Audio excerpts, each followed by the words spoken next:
Today's show is being brought to you by Reading Thermal. With the new Scorpion 2 digital humidity sensor, you can easily measure the moisture level produced by steam injection. Learn more at readingthermal.com today. Are you having difficulty getting a good crust on your artisan bread? What's the best way to give your buns a good shine? The answer is steam. And today, we do a deep dive into steam technology and how to control it. Hello, loyal followers of Bakerpedia.com. Welcome to the Ask Dr. Lin show, where your questions get more thoroughly answered. Many of you come to Bakerpedia.com seeking answers to your daily technical questions. So hey there, and thank you for joining me today. I am Dr. Lin from Bakerpedia, the world's largest resource for technical baking information. Why do I say that? Well, because we have just surpassed 1 million pages read. That's right, in 2019 we had over 1.1 million pages read with an average time of 6 minutes per page. So bakers like you are sitting there and reading our pages for a long time and then asking more questions. That's why we have the show. Have a burning baking question? Bakerpedia it! Still have more questions? Place any comments on the topics that you're researching on Bakerpedia, and I'll do my best on this show to answer them all.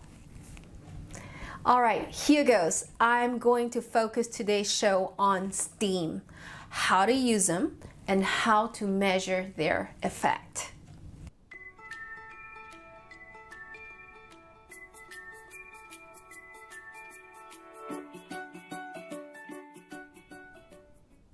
You can give your bread a better crust through the application of steam, and not just like a steam room or a sauna, but an actual jet of highly heated steam.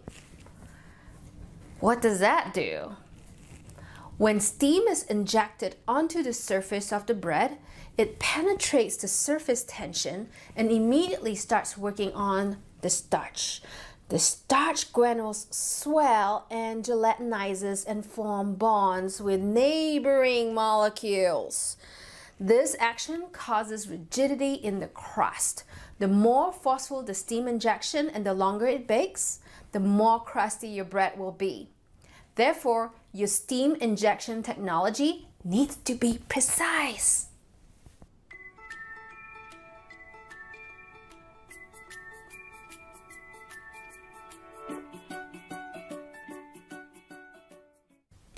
Well, remember what I said just now about starch gelatinization? Go to our baking page to learn more about starch gelatinization in the baking process. When you give that much water to the surface of the crust, the gelatinization at the surface, which is around 170 degrees Fahrenheit, tend to be quicker. This fills out the tiny crevices at the surface, reducing porosity. Less porosity at the surface means an increase in the reflectance of light, which pretty much means that it's more shiny. Therefore, when you give your buns a steam treatment to make it less porous, adding a light egg wash or eggless wash system to it later would give it a better shine.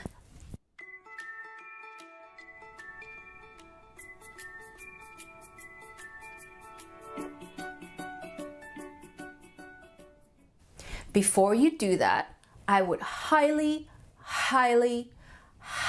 recommend that you check out this page on humidity and understand what's going on in the different zones of your industrial oven.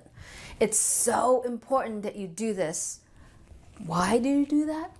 Well, by sending in a humidity sensor, you can understand your humidity profile in your oven.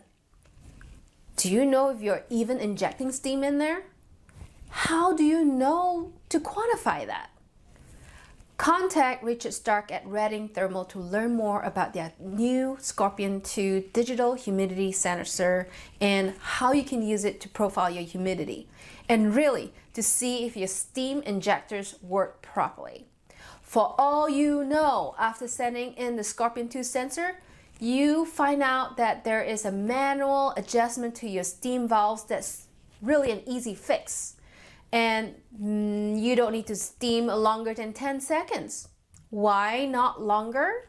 Well, because if you put in more steam, you're gonna need to put in more energy to bake off that water.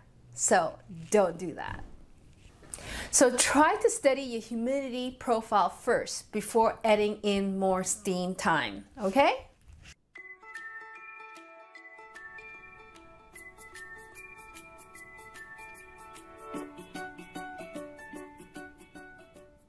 Believe it or not, this is a common problem due to the increase in output of the oven. Now, your humidity profile should look like this, with a peak in zone 1 and an immediate reduction in zone 2.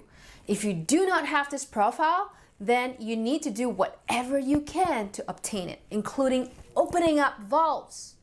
What other things can you do besides opening up the valves?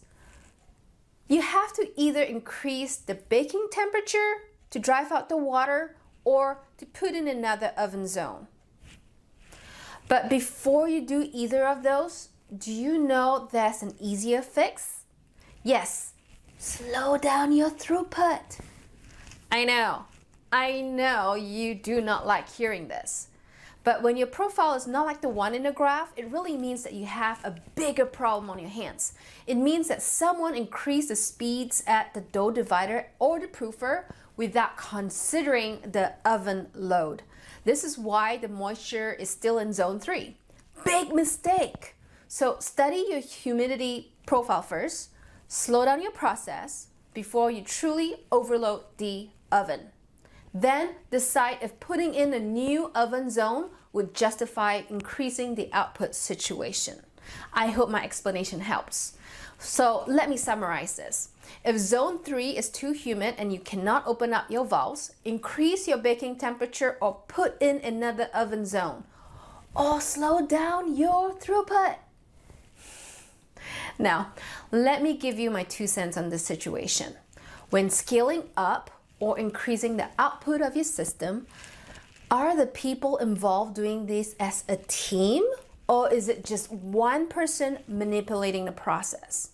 Sometimes if the person making the decision for the output doesn't know the science and engineering concepts behind it, they will not be aware of the oven issue. Therefore, you may end up spending more money and energy, in this case, by increasing the temperature to drive up the moisture. So you have to ask yourself, is it worth it to spend more money so that you can increase your output?